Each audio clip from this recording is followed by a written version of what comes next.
All right, no loading video today. Yo, what's up, everybody? Welcome back to another episode of the Think Big podcast. This is episode, if I'm correct, we're episode 128, almost at 130, which is just kind of mind blowing. It's cool to get here every week to keep building on the week prior. Excuse me, I just got something in my throat, but I'm excited for tonight's episode, everybody. So if you're joining in tonight, what we're going to be doing is one of our favorite styles of episode, which is a Q&A.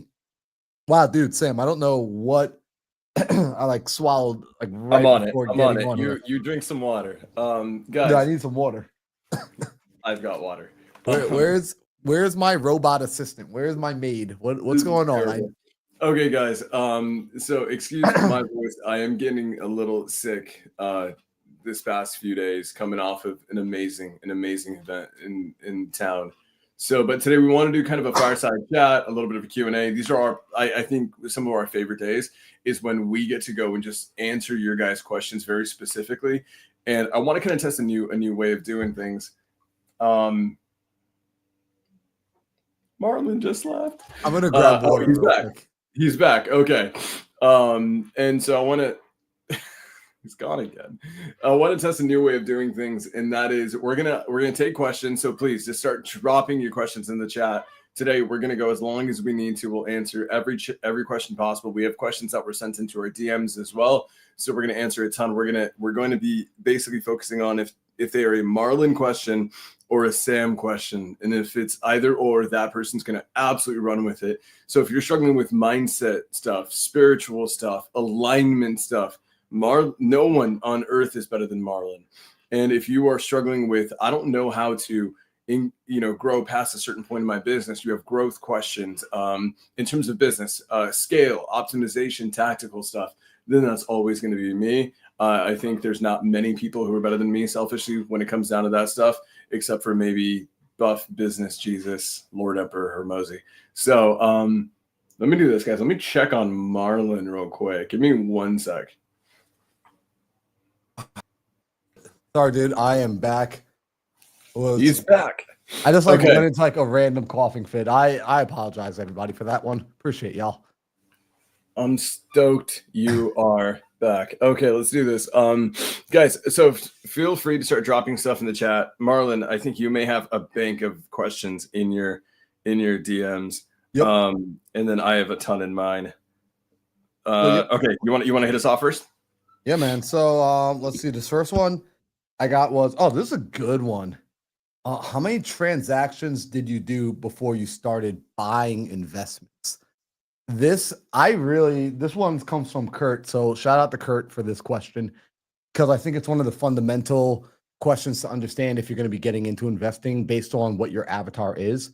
I will share with you guys what I personally have done and what I like to suggest to people entering into the space. Where for me personally, I wholesaled for about 18 months before I started buying and holding properties. At that point, I had done maybe somewhere between $100,000 and $200,000 worth of assignment. So I was in that ballpark, and I started to buy because I wanted to buy and hold a property. That was just like always a dream of mine when I got into real estate. Obviously, everybody gets into it for this search for passive income. I didn't know anything about bankability. I didn't know anything about getting mortgages. And so when I bought my first property, I found out I had no ability to refinance it, even though we bought it at a great price. And what ended up happening was, because I couldn't refinance, I had to sell the property. And that's actually how we started our flipping company.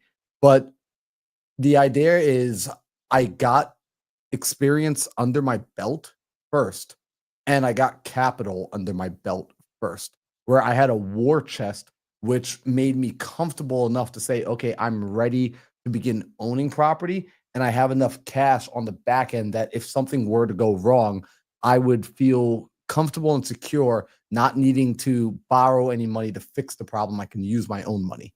I use OPM to this day for all the deals I do, but I still have my own capital reserves in the background. Like when I say I have no money, what I'm saying is I have no extra disposable income that doesn't have a job. But when I say I have no money, it literally means usually there's still at least like $100,000 sitting in the bank account nowadays. So that's my definition of no money. So how many transactions should you do before you start holding property? In my opinion, the answer I like to give is get to the place where you've done one of two things.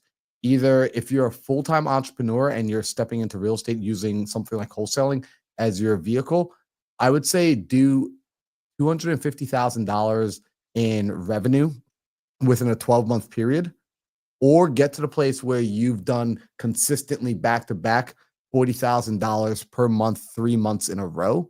If you do one of those three things, then I believe you would have enough confidence in your ability to create active income to then go into a position of holding an asset that may cost you.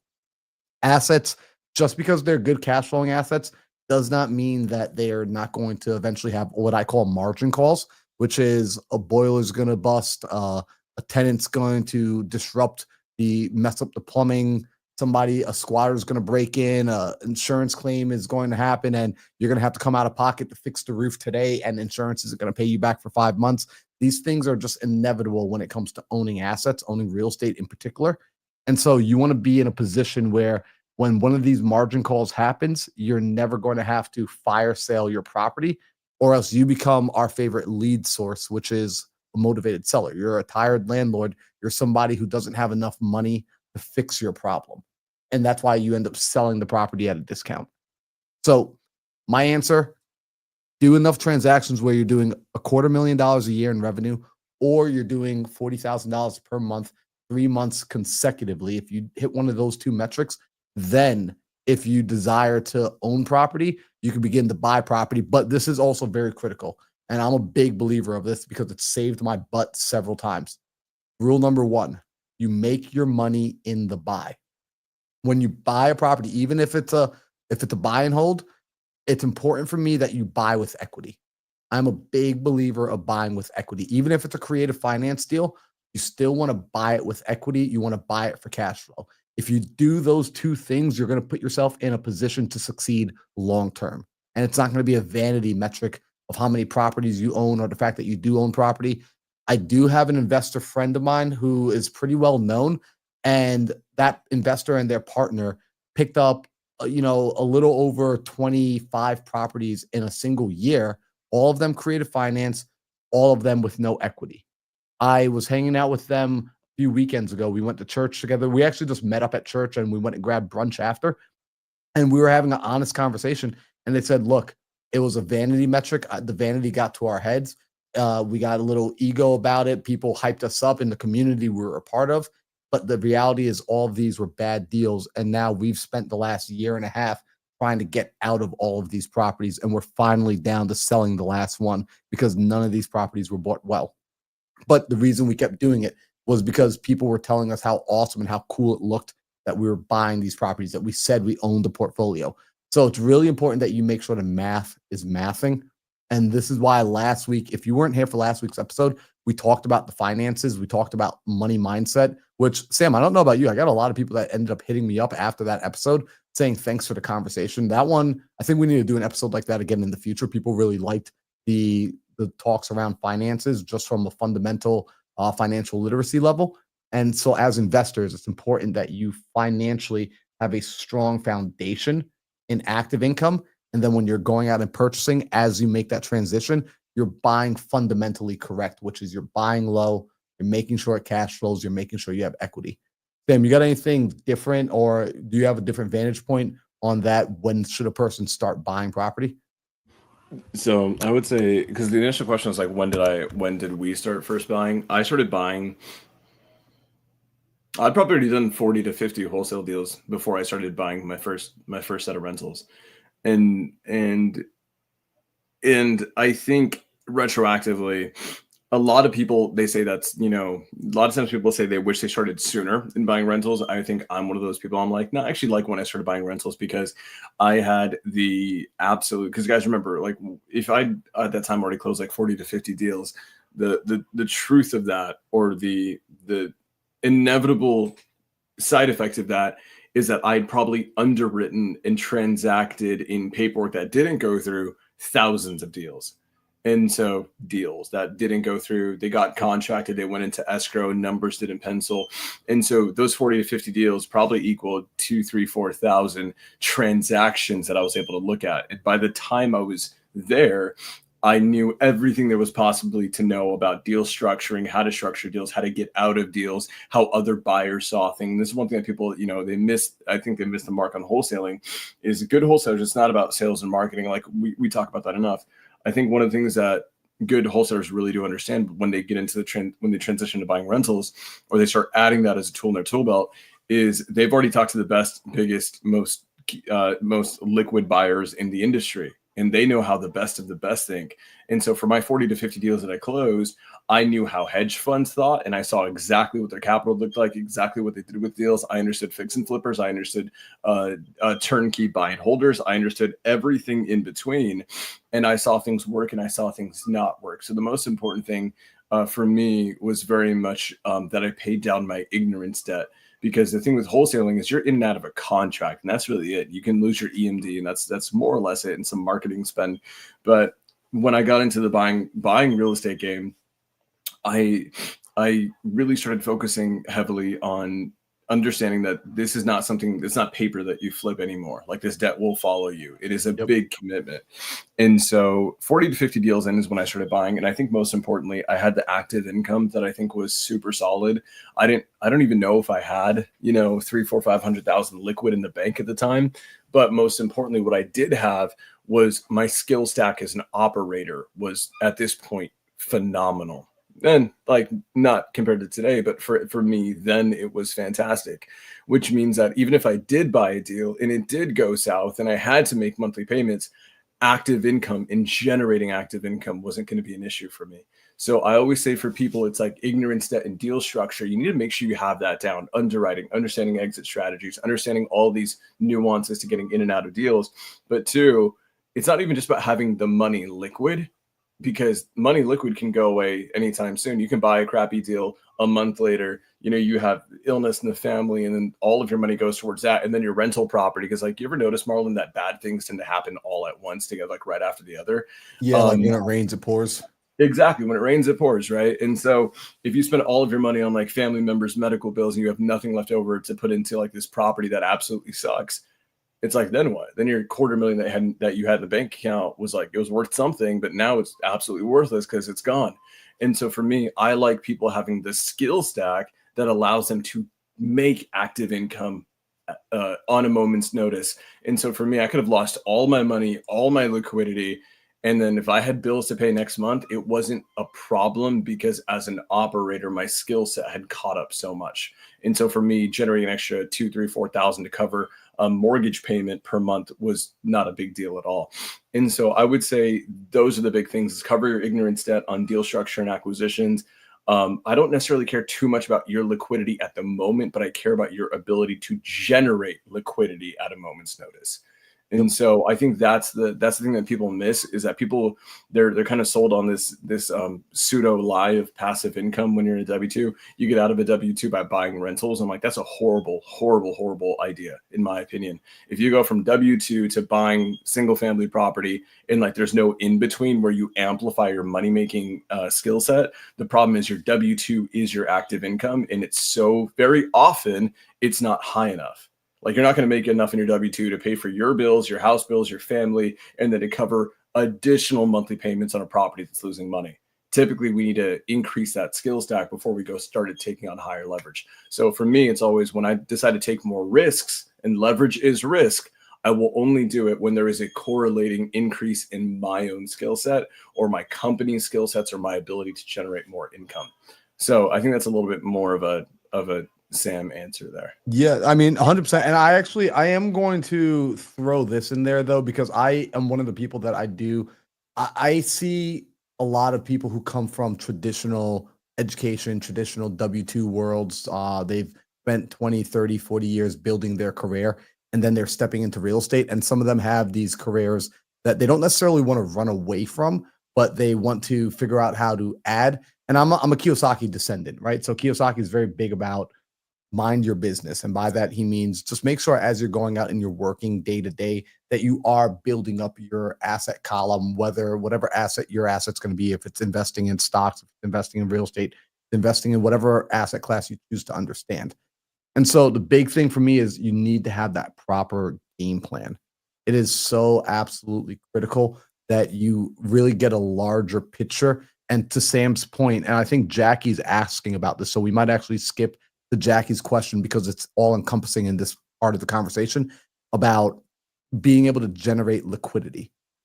If you know how to go out and you know that you can actively produce more income should you need it, you are in a position to take more risk. You're in a position to go out and create the asset pile that will eventually allow you to step away from needing active income. You're always going to do active income, in my opinion, just because you don't want to be a useless sack of potatoes.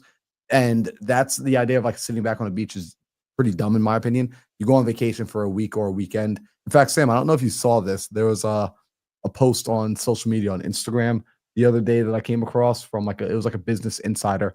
One of the founders of Loom, the video to screen recording application, which I love, I use regularly.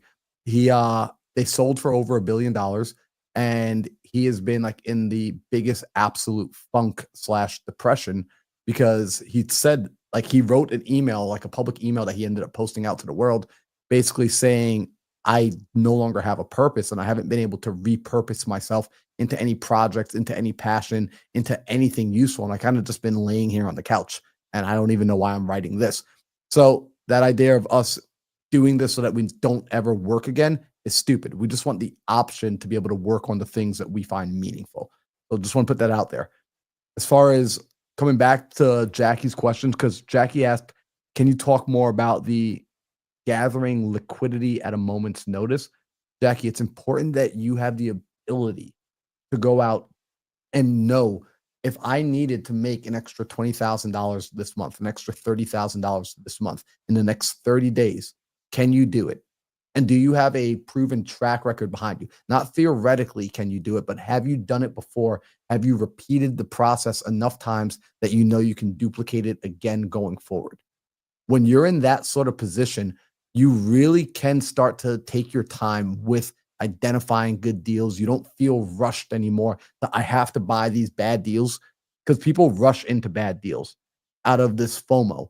When you are able to produce enough, Sam says this, right? You're able to escape the velocity of FOMO. You're able to get out of the gravitational pull of FOMO. And from there, you are a high level operator or a higher level operator.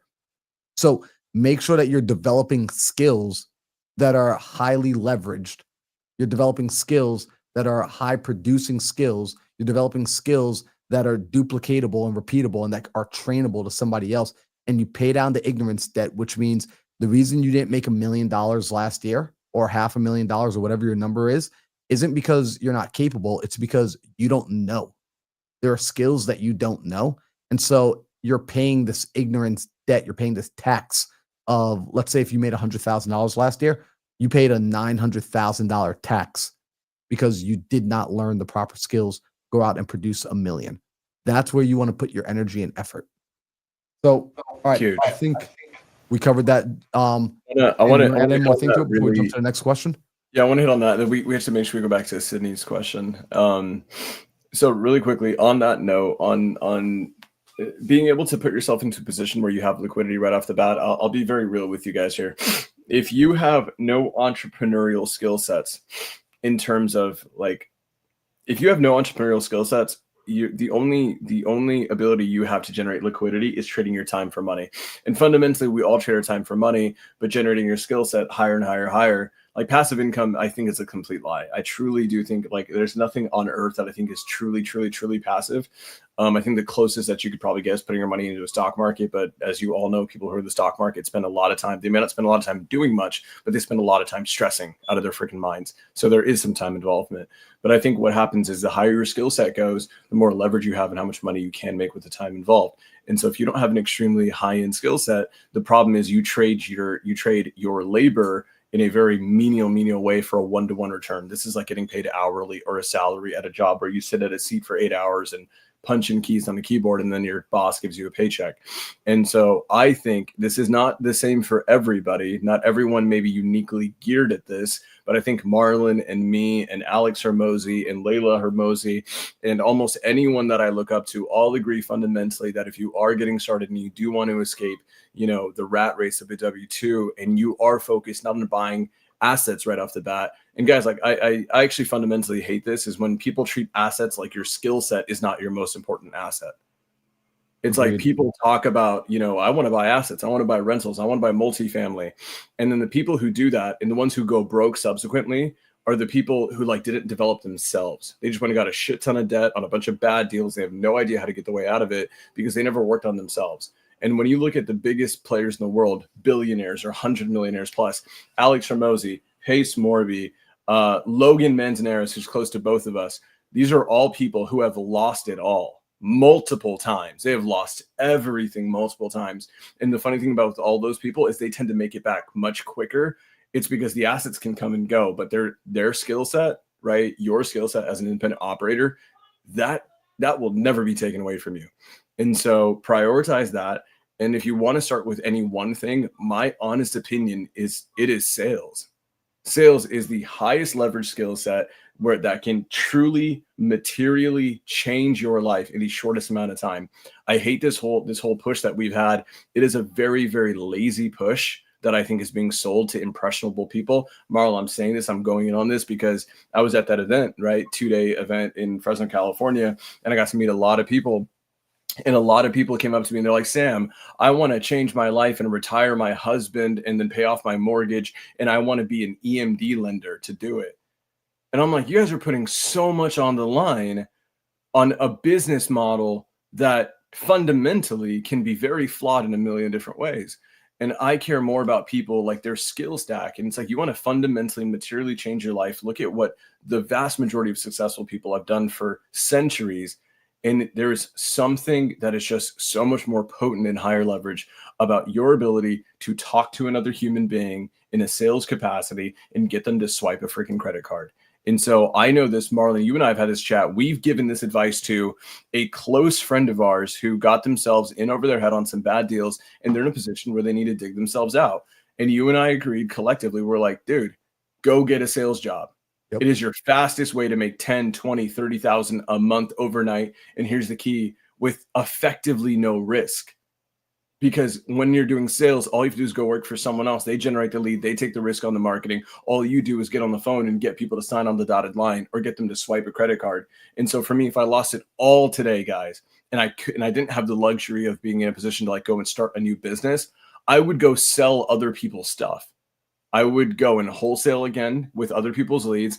I would go to someone who's selling a $20,000, $30,000 product. And I'd be like, yeah, let me get on the phones. Let me close your leads and I'll sell your 20, 30K pop as long as I get 10% or on a commission or something like that. It is your fastest, easiest way to get through a really rough patch. And it's a great insulator. So when the market does, and the problem with a lot of these physical assets, like real estate specifically, like we're seeing right now, guys, like real estate is very market dependent.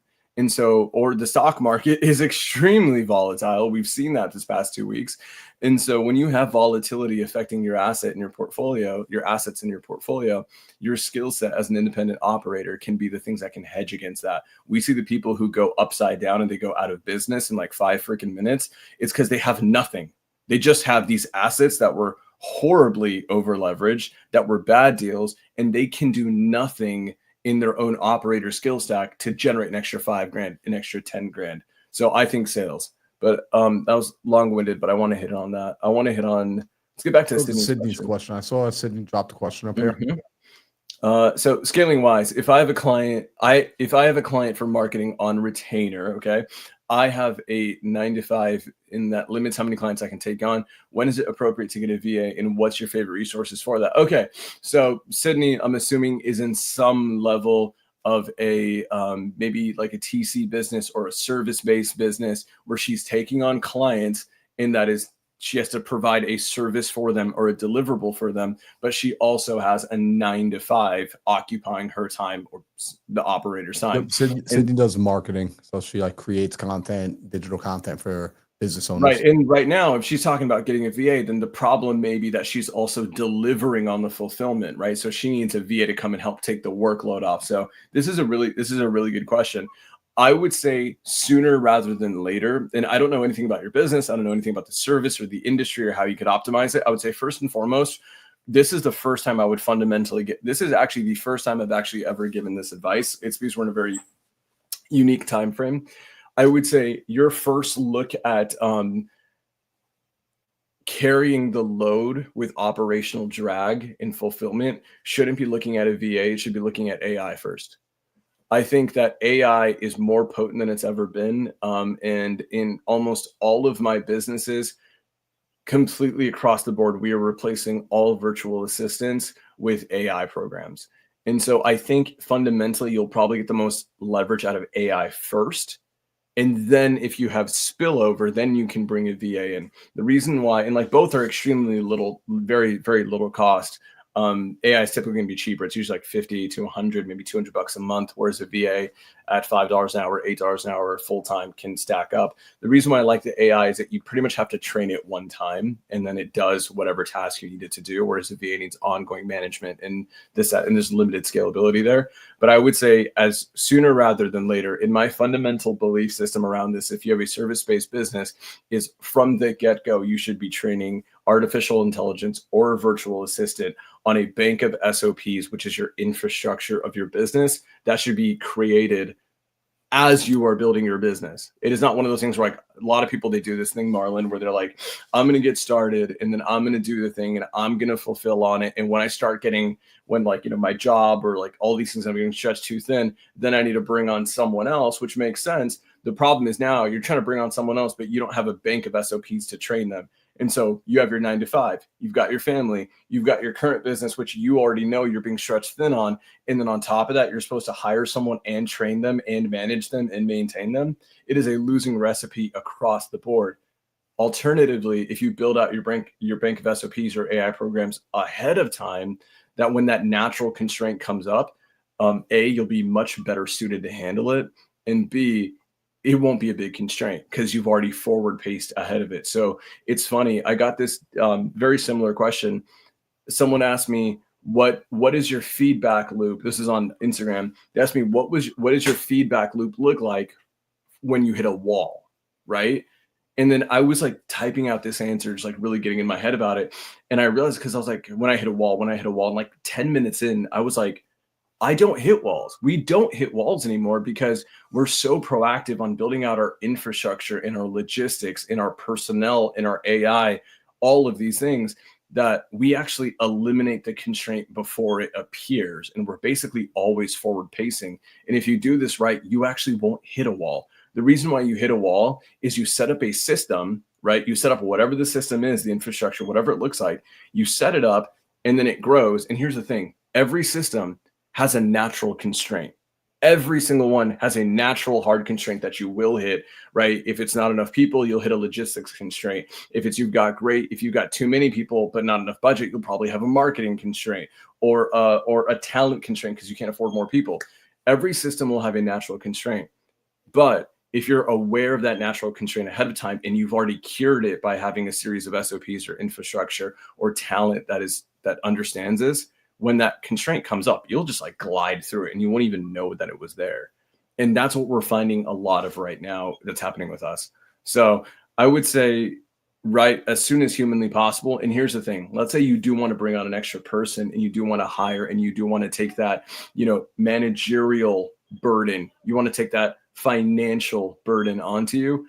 I'm actually, and I'm not telling you to do something super risky here, but I like when you do that, because if you want to take your business to the next level, make your business more than you. It is very easy for people to keep half-assing their business and not forcefully grow it when it's only affecting them. But when you've got to make payroll for someone, oh my God, then you're like, oh, I'm paying you $5 an hour, 40 hours a week, and I'm going to pay you no matter what, whether you do work or you don't do work. So I better do my job in marketing and make sure you have work on your plate.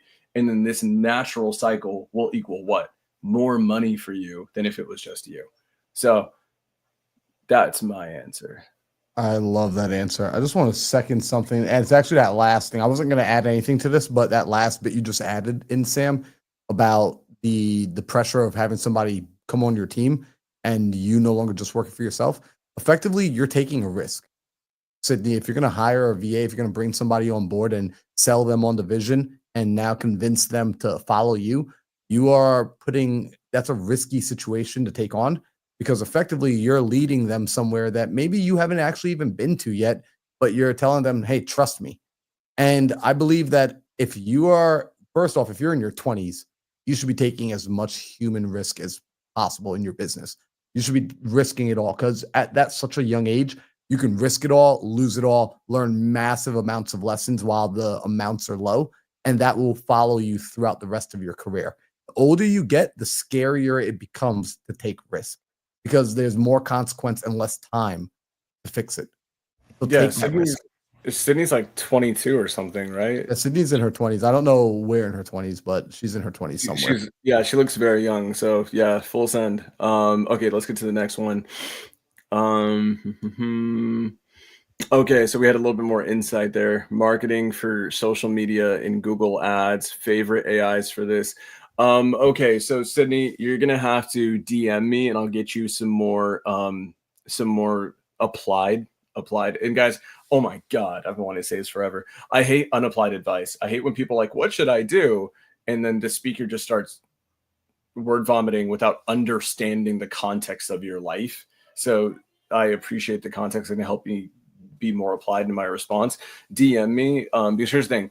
If you're doing Google ads, right? Google ads for what? For skincare? Are you selling leads? Do you have an agency? Do you have a PPL? Like, are you doing PPL leads? Are you doing for real estate wholesalers? Like that's, if you are doing PPL, for what? For law firms? Because running ads and running a business for law firm PPL versus real estate PPL, totally different ball game. Versus if you're doing SEO services and copywriting, all of these things you're going to have different answers for all of them. But if you're doing anything that is agency model oriented, there's a handful of guys who I do recommend looking into, and they're usually going to be the ones to be able to drive you to whatever program is going to be the best. Okay, let's go to the next one.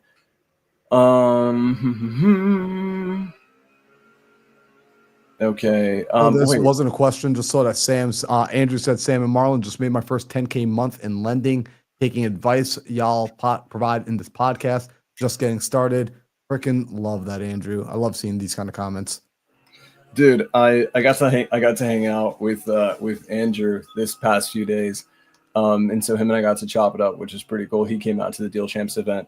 Oh, guys, Andrew actually was one of the people that I bought a ticket for. See, this is what happens when you guys watch Think Big. I will buy tickets to support my boys, the Deal Champs, Jason Strat, Dean, and also support the speakers who are all friends of mine, Pace Morby, Laura Morby, love Rich Wonders. He crushed it on stage. Dolph DeRuse, who I've had on the Origin Story podcast. And then, like, look at that. Come to Think Big. You win a free ticket. You get to hang out with all of us. That is so cool. Great dude. Bro, he's in Mammoth. He lives in Mammoth. Dude, I know. Andrew's the freaking man, bro. It's so cool. Okay, let's go to the next one. But, dude, props to you. Way to stick it out. Keep going. All right, so I see Sashwat asked, which one is going to make big chunks of money as per understanding, either being a visionary or an integrator? Ooh. Marlon, do you have a take on that? I do have a take on this. So it's interesting. I'm not going to say it's necessarily one or the other is going to make big chunks of money. I think what happens is visionaries tend to be something like the lead singer of the band. They're the ones that you see the most. And so naturally, there's this idea that is the most valuable person. But it's kind of like watching the NBA. You see the basketball players, but the ones who actually make the most money are the owners who aren't even at the game. And so visionaries tend to get the spotlight. However, I know integrators who go inside. They are just assassins. They get inside there. They rip systems apart. They put systems back in place. They take a chunk of equity, and then they're never seen or heard from. And those are like high-level integrators. So really, at the end of the day, I'm not going to say being a visionary or an integrator is going to be the thing that makes you the most amount of money. It's going to be what's your actual game plan and how valuable can you be to the marketplace, regardless of whether you're a visionary or an integrator, because both of those positions, both characters can easily go into the marketplace and rip millions on deals. So, what really it comes down to what Sam mentioned earlier. It's, are you building your skill stack? right? If you're building your skill stack, that's what's going to make big chunks of money. 100%. And I'll say this, and I'll be real here with you guys. The most skilled operators, I think, are the ones who typically have the most options. But it just because you're skilled, no one's going to just pay you money to exist if you don't produce something for the ecosystem. Like you have to give to the world. You have to give to the ecosystem, and the exchange of money. This is known as commerce, is what rewards you for that. And I'll be honest here. I have a friend who is a very close friend, probably the smartest and one of the absolute smartest people I've ever met in my life. Like Robert Wensley level smart, like as smart, if not smarter than that guy. And that guy's a freaking genius human being. And this person, Marlon, for the last year and a half, I'm like, dude, you were one of the smartest people I know by far. Like he's a guy who can actually generate his own AI. Not like use a plugin, like create his own. And he to this day is worried about single family wholesaling and like buying a 3-bedroom, 2-bath. I'm like, dude, you've got a level 100 skill set, but you're potentially in the wrong opportunity vehicle too.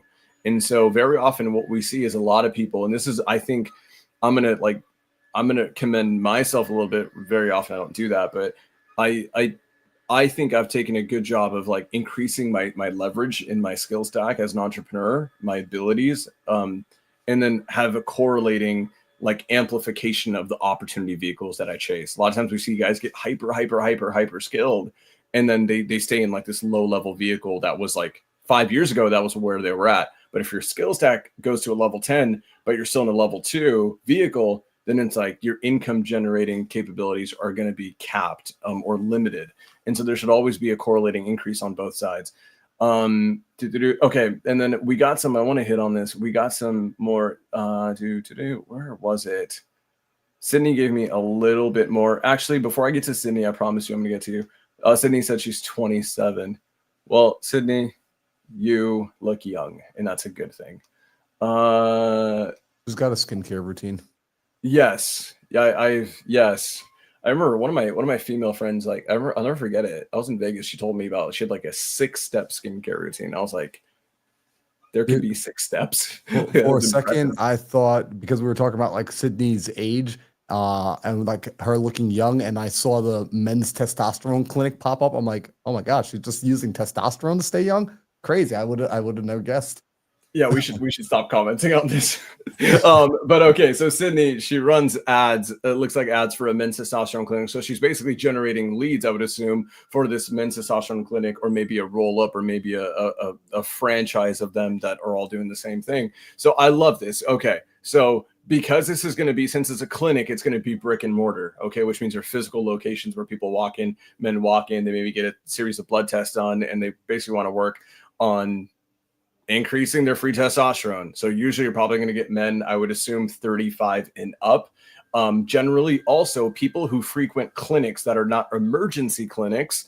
These are people who are in a later season of life, but they're also usually a higher degree of affluence. Like people in the hood aren't going to go to, like, who are on the struggle bus are not going to the men's testosterone clinic. Like they're typically not. They got stuff to worry about. They got bills to pay. They're working. They're on the struggle bus. So when you deal with people who are like 35 and up, and they know to go take care of my free testosterone levels, you're dealing with people who have a little bit more money, a little bit nicer areas. So now what I'm helping you guys understand is who that target avatar may be. And so here's one of the things that is phenomenal for, especially for brick and mortar. Oh my God. Oh, I love this. Freaking love this. Okay. For brick and mortar, one of the most important things you can do is rank in SEO. If you can unlock that, you will dominate. You will freaking dominate. And SEO, for anyone that doesn't know, means search engine optimization, which means if I, in Fresno, California, which is where I'm at, if I've got a brick and mortar location for men's testosterone and I've got 5 other competitors in the city, right? I care about, if you were a man and you Google testosterone clinic or whatever else clinic in Fresno, I want my place to be the one that ranks number 1. Okay. I want to outrank all of those guys. So how do we boost free SEO? Because the problem, Sydney, with running ads is that your cost per lead is only ever going to go up. That is the issue across the board with all ad platforms, because you're renting space from other platforms like Meta or Google. And the problem is, as more competitors enter the marketplace, that digital real estate does become more expensive, which increases your cost per lead, which lowers your return on your ad spend.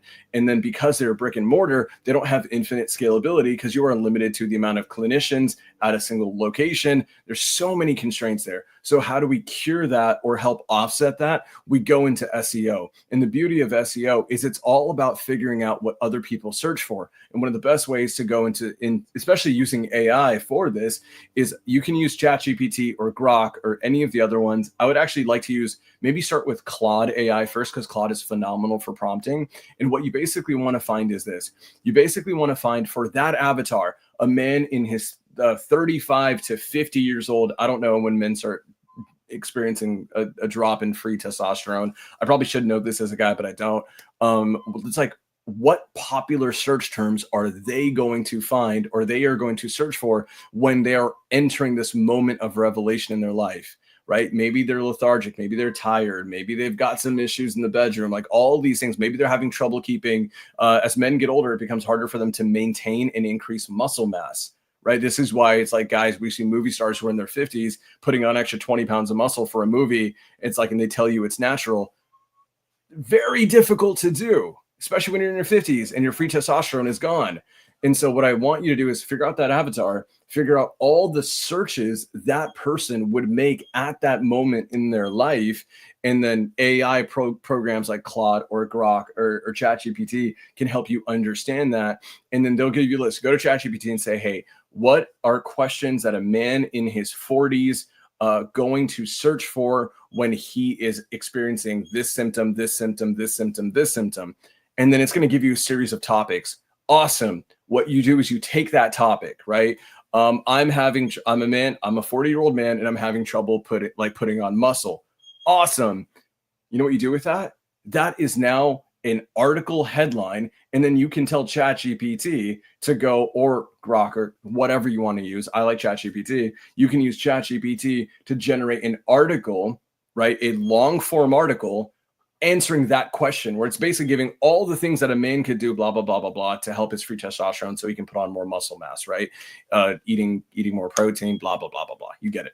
Now what you do is you take that, and there are SEO specific AI programs where you can take a transcription, an article that you had another AI program like ChatGPT, right? You pump it into an SEO, like, I'm blanking on the word here, but like an SEO enhancer. And then what it does is it basically rewords it to become SEO friendly. And then so it'll reword a lot of the phrasing in that article to basically format it in a way that is conducive to a Google search.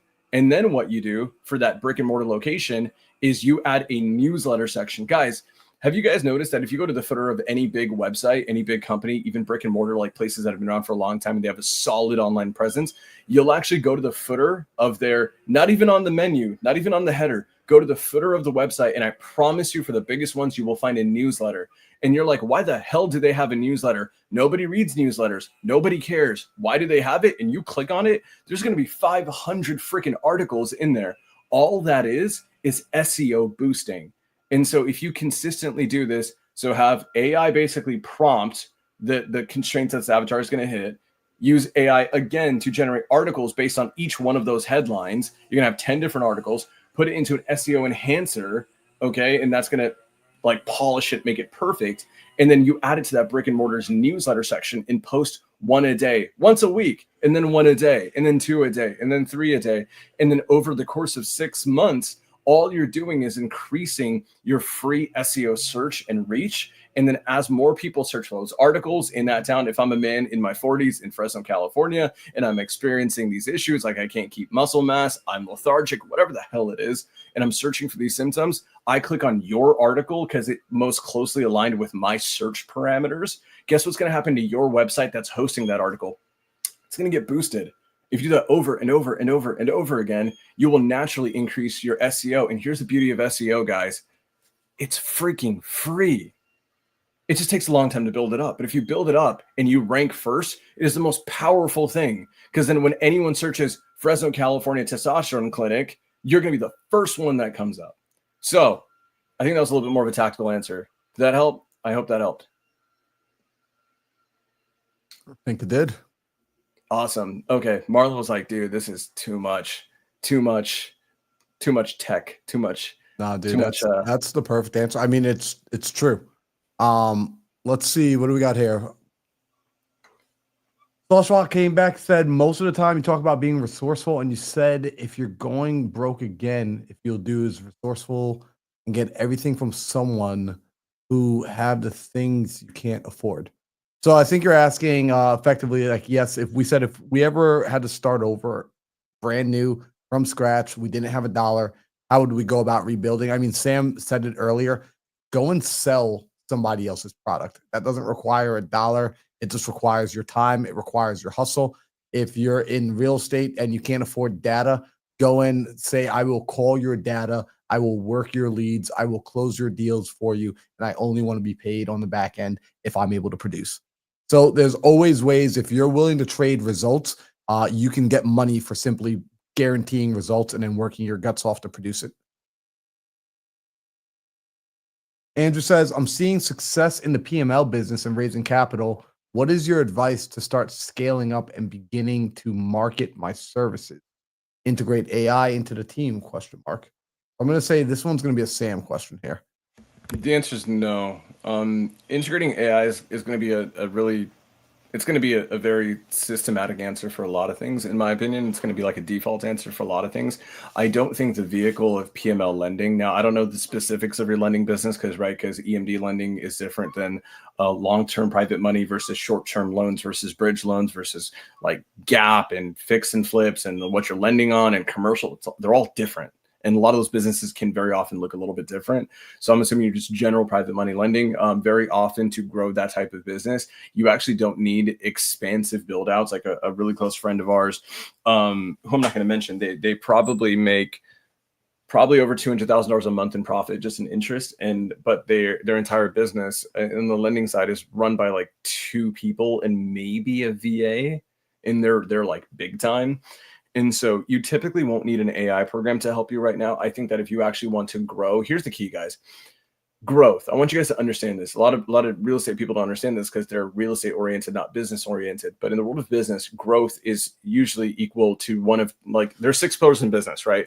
There is marketing, sales. I'm going to hit on those 2. There's 6 total pillars, but the 2 that matter are marketing and sales when we hear the word growth. And so marketing and sales are going to be your 2 biggest levers when it comes down to actually saying that I want to grow my business. Now you can grow your business with hiring better personnel, sure, but it's like that's a very like niche thing to do. You want to focus on more marketing, more sales. And so we did an episode, I can't remember which one. We did an episode where I screen shared and I basically share like a couple slides where I broke down exactly how I would approach growing a lending business in this ecosystem where everyone is basically just trying to fish for lending deals on Facebook, and how to basically do it better, do more of it, systematize it, automate it, and track the KPIs behind it. Andrew, do me a favor, DM me after this. I'll go through the history of the YouTube videos and I'll find which one that was and I'll send it to you, because my answer, like that entire video was basically, hey, if Sam Singh started a lending company today, this is exactly what he would do to destroy everyone and outcompete everyone in more loans, more deals, more private money, more everything. And AI wasn't the answer. It was just changing your approach to sales and marketing. So DM me. Love it. Let's keep going here. To Kurt. Ooh, Kurt? okay. So this is good. I like this one. Okay, so I niche down too much for closures and overages. Jesus, that's super niche. I need to add another lead source. I forgot how to stack lists. I've tried using AI to help, but what list prompt should I try? I don't use AI for lists because fundamentally that is not a smart thing to do. It is a flawed thought process. A lot of times, guys, right now we're in the age of people thinking AI is the answer to everything. It is the answer to a lot of things, but this is another niche scenario where AI is not going to help you. AI is actually going to distract you because AI isn't a wholesaler. More importantly, AI never wholesaled, and AI, no matter which program you use, none of them were created by active wholesalers, who crushed it in wholesale. If you're using AI that was generated, like outside of Robert freaking Wensley, who's generating AI, like actual AI, not just white labeling someone's, like they're not like integrating open AI into Go High Level and calling it AI, like that's not developing AI. Rob Wensley is probably the only one who I would look at and what he's doing over at InvestorLift. But outside of that, I would stay away from AI. Here's what I like. I like foreclosures. I don't like overages. Why? Because that's micro niche. So I like foreclosure is a niche. Overages is a micro niche. And then what you care about is this. I care about TAM, TAM, which stands for total addressable market, right? So if you look at it in a county or in a state or in a market or hell, even the entire country, how many people are entering foreclosure? Okay. On real estate. Let's just say single family homes, right? Because remove commercial, remove land. Let's just say single family homes that are entering foreclosure, probably hundreds of thousands, maybe 10,000, tens of thousands, if not hundreds of thousands at any given moment. They're in some form of foreclosure proceeding. That is a niche with a solid TAM, a total addressable marketplace, right? An overage is way more niche. It is you take that niche and then you find people who have gone through the foreclosure process, they have lost the home, and then they're in this weird micro scenario where there may be more money to be reclaimed by them. And then you're dealing with like your TAM drops from maybe 100,000 to like maybe less than 10,000, honestly, like across the board, maybe even less than that. I'm not sure. It's a very micro niche. And here's the thing. I love basing marketing campaigns around niches. I don't go after micro niches. And so we crush in probates. I have a friend, I'm not going to name him, but he's phenomenal. He's really good at what he does. And so I love probates. We crush with probates. That is a niche. He's built his entire business around the micro niche of probates with extremely messy airship that have so much other zombie lean stuff happening on it that it can't be transferred to anyone. And then that is so ultra micro niche that he has to bring in attorneys to every single deal to even look at the paperwork to see if there's a solution. And that is so freaking niche. And that TAM is so freaking small that he can't just say, this is more trouble than it's worth. I want to just be able to move on. And so when you go down to the micro niches, the problem is you get caught in very intensive scenarios where you put a lot of involvement and also a lot of time, maybe some resources into. And the problem is there's going to be a point where it's like the juice ain't worth the squeeze anymore, but you can't just cut and move to the next one because there ain't that many more left to go because your TAM is too small. I want to go niche, but I want to have enough volume of niche that if the juice ain't worth the squeeze, cut your losses, move the hell on. So I like foreclosures. I want you to, I would say, and this is how I'm speaking towards my own business here, we go after other niches. And so we have what we call primary list types in the world of niche data. So pre-foreclosures, foreclosures, pre-probates, probates, divorces, and evictions. These are what I consider like the 6 core. I've talked about them for like a year and a half now on my Instagram, and no one freaking listens. I base my entire business on that. I am super niche. We have a massive competitive advantage in the marketplaces that we're in. And here's the beauty of it. If I wanted to forcefully grow my business, right, I could just go into another marketplace and unlock a meaningful TAM that will not run out in 5 seconds and then still have a competitive advantage in that marketplace. The problem with overages and things that micro niche is like you're going to add a new market, but you have another 100 leads maybe at a given time. And it's like, you can't substantiate a business on that. So I don't like stacking lists. I think stacking lists is stupid. If you have fresh data that is like very niche down, your speed to lead is your competitive advantage. And you only stack lists to polish old data. Like fundamentally, that's why you stack lists. Why would you stack like a vacant on top of a high equity on top of a whatever? It's because you have bulk data. You want to stack them to make it a little bit smaller and hope in the process that it's more motivated or distressed. Wrong thought process. We go after things that have the highest levels of distress. So that's county, courthouse, very niche stuff. And then, but the key is we want a competitive advantage. And how do we get that advantage? It's not by going micro niche like you can, but you're not going to be able to substantiate your business on that for very long. You will burn through that list very quickly, or that opportunity vehicle, or that TAM very quickly. You want to have a competitive advantage on speed. And so you can take like those 6 core lists and apply it to almost every market in the country. And you will still have a competitive advantage. You will make tons of money. You won't have to spend tons on marketing. And here's the key. You won't run out of volume. Like it's impossible. It's absolutely impossible. And so I think there's a beautiful segue there. And to be honest with you, if you do it the right way and target it the right way, you won't have competition. Like it's actually obscene. Love that. I went This deep. isn't a question, but I just want to say something to this comment. Jackie earlier said wrong opportunity vehicle that resonates. I have like 18 vehicles and I'm trying to drive. Jackie, I think you already know we're going to tell you cut 18, take the 8 out of 18 and find one. Because if you have 18 vehicles, I don't think you're making the money you want to be making and that you deserve to be making. So bring it down to finding that one vehicle. I want to hit. We'll get back to the question. I want to hit in this. Yeah, I could sense that. I have a sense in the force with Marlon. Marlon has a sense in the force with me. If I go too tactical, too deep, Marlon's he's gonna glaze. But then, yeah, if I hear too much mindset stuff, I'm just gonna pass out too. So I like Sam's tactics, and then I'm just like, all right, just give me the one step I need to do so I can go do it. If I know the 30 things, I still got to go do step 1. Yeah, that's a problem. I need to work on that because I'm like my brain thinks so like extensively. I'm like step 2, 3, 4, 5, 6. I'm just like I gotta boil it down to the next. I like it. You give me the 30-year game plan, but I'm like, all right, I need step 1. I got to take action today. Marlon, real quick, we're about up, and then we have a bunch more to get through. How are you looking on time? I actually needed to run at 6 o'clock tonight. Okay, guys, I think we're up. I think we're up right now. And so I appreciate you guys. We have a ton of questions that we can't get through. Do me a favor.